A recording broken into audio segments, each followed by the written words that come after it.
आइए कुछ और मेहमानों का किया जाए स्वागत। राजेश पालिया साहब हमारे साथ हो चुके हैं कनेक्ट। सर गुड मॉर्निंग, स्वागत है आपका। बताएं pick of the day. Pick of the day में अनिल जी जो स्टॉक पसंद आ रहा है वो है डॉक्टर रेड्डी। फार्मा स्पेस में हमें लगता है मोमेंटम यहाँ पे कंटिन्यू होते हुए दिख सकता है, तो डॉक्टर रेड्डी फ्यूचर्स पे बाय करने की सलाह है। यहाँ पे हम एक्सपेक्ट कर रहे हैं टारगेट आना चाहिए करीब 5620 से लेके 5640 तक के। स्टॉप लॉस जो रखना होगा वो करीब होगा 5510 के आसपास। तो डॉक्टर रेड्डी फ्यूचर्स यहाँ पे बाय करने की सलाह पिक ऑफ द डे में। डॉक्टर रेड्डीज पर खरीदारी करने की राय, क्या बात है मंसिल जी, आज कुछ खास है क्या? सबको दवाओं और डॉक्टरों पे ही भरोसा है? नहीं अनिल जी, देखिए डॉक्टर रेड्डीज में भी वो ही है, ब्रेकआउट देखने को मिला है। और दूसरा अनिल जी, दिल्ली का मौसम तो बड़ा प्रदूषित हो रहा है, फिलहाल रेंज बाउंड एक्शन कंटिन्यू रहने की तरह है। ओके, ये है आपके लिए आईडीबीआई बैंक, जहां पर आपको रखनी है नजर। एशियन पेंट्स, पालवे साहब इस पर आपकी राय लेना चाहूंगा सर, क्योंकि एक तो कच्चे तेल के दाम रिसेंटली काफी गिरे हैं और कल तो बड़ी गिरावट आई थी। आज मक्वारी की एक रिपोर्ट आई है, 3800 के टारगेट्स मक्वारी को भी दिख रहे हैं। एशियन पेंट्स का चार्ट क्या कहता है सर? दीपांशु जी, एक करेक्टिव मूव के बाद ये थर्ड कंसेक्यूटिव वीक है जहाँ पे स्टॉक में एक स्ट्रेंथ यहाँ पे बनते हुए दिख रही है। हायर हाई लो फॉर्मेशन ये थर्ड कंसेक्यूटिव वीक में बनते हुए दिख रहे हैं, जो कि दिखाता है एक सस्टेन बाइंग यहाँ पे होते हुए दिख रही है। स्टॉक में जो रिकवरी बनी है उसमें 200 डे मूविंग एवरेज को रिगेन वापस किया है। ऑलमोस्ट अब 50 डे मूविंग एवरेज के आसपास ट्रेड करते हुए दिख रहा है। हमें लगता है यहाँ पे रिकवरी का ट्रेंड फर्दर एक्सटेंड होते हुए दिख सकता है। 3140 ये इंपॉर्टेंट लेवल है आज के ट्रेडिंग सेशन के लिए। अगर इसके ऊपर सस्टेन होता है तो यहाँ पे नेक्स्ट टारगेट 3180 3200 की तरफ आते हुए दिख सकता है। तो यहाँ पे जिनके पास भी लॉन्ग साइड का ट्रेड है या करंट लेवल पे बाय कर रहे हैं, यहाँ पे पोजीशन ले सकते हैं। 3100 के स्टॉप लॉस है। ओके, नजर रखिए एशियन पेंट्स पर। आइए बाजार में है शुरुआत के लिए तैयार, चलते हैं अनिल जी के पास उनकी ओपनिंग स्ट्रैटेजी के लिए।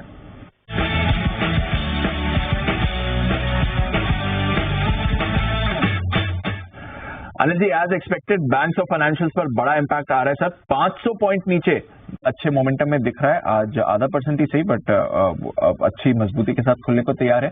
पालवे साहब, कोल इंडिया आज के लिए कोई राय सर इस पे? तो ओवरऑल दीपांशु जी, स्ट्रक्चर तो इसका बुलिश ही है। स्टॉक में हमें लगता है कि अगर कोई डिप मिलती है तो इसको बाय करना चाहिए। ओवरऑल यहाँ पे स्ट्रेंथ बनी हुई है। 330 35 ही एक अच्छे लेवल है जहाँ पे अगर ये स्टॉक में अपॉर्चुनिटी मिलती है डिप्स में तो ये बाय करना चाहिए। हायर साइड में जैसे स्टॉक में 352 के लेवल क्रॉस होंगे, इसके नेक्स्ट टारगेट जो बन सकते हैं वो करीब 365 से 370 की तरफ आते हुए दिख सकते हैं। तो ओवरऑल स्ट्रक्चर पॉजिटिव है, तो यहाँ पे होल्ड करना चाहिए लॉन्ग साइड का ट्रेड। सिद्धार्थ जी, सीमेंट पर कोई राय? आज सीएलएसए की बढ़िया रिपोर्ट आई है, वो कह रहे हैं second half of the year काफी अच्छा रह सकता है।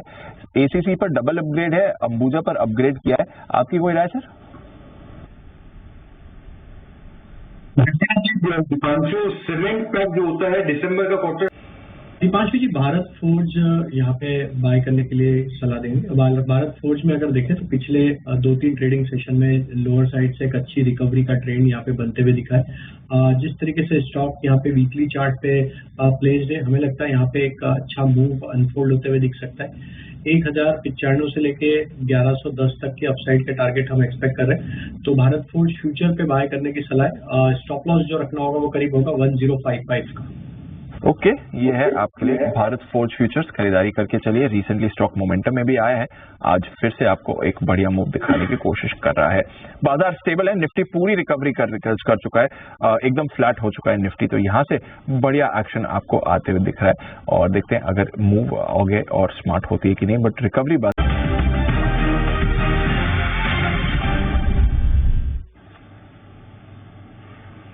बताएं सर।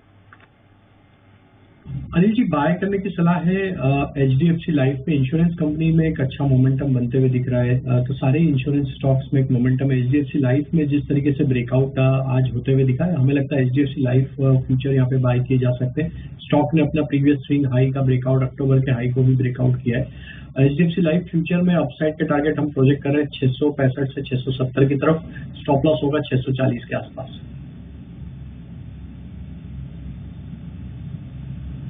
तो ये है आपके लिए HDFC लाइफ, यहाँ पर खरीदारी करने की राय। HDFC लाइफ आज एक्शन में आता दिख रहा है। इंश्योरेंस कंपनियों में फिर से भरपूर एक्शन है और यहाँ पर खरीदारी करने की राय आती हुई आपके लिए पालिया साहब की तरफ से। आइए सुमित जी के लिए भी है, सुमित का सुपर हिट।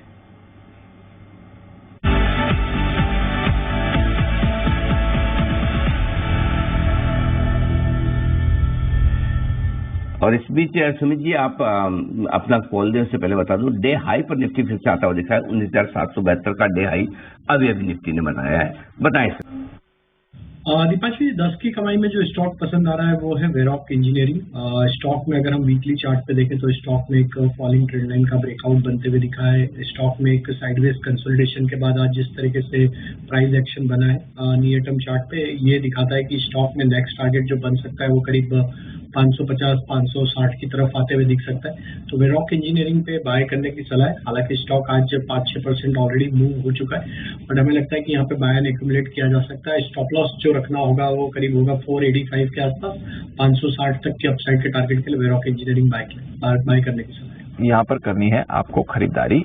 पालवे साहब की तरफ से राय आ रही है। स्टॉक भी आज थोड़ा मोमेंटम में दिख रहा है, इनफैक्ट डेज हाई पर इसमें ट्रेड कर रहा है। ऑटो काउंटर्स के लिए आज अच्छा दिन बना हुआ है। सिद्धार्थ जी से भी ली जाए उनकी 10 की कमाई का स्टॉक। सिद्धार्थ जी बताएं सर।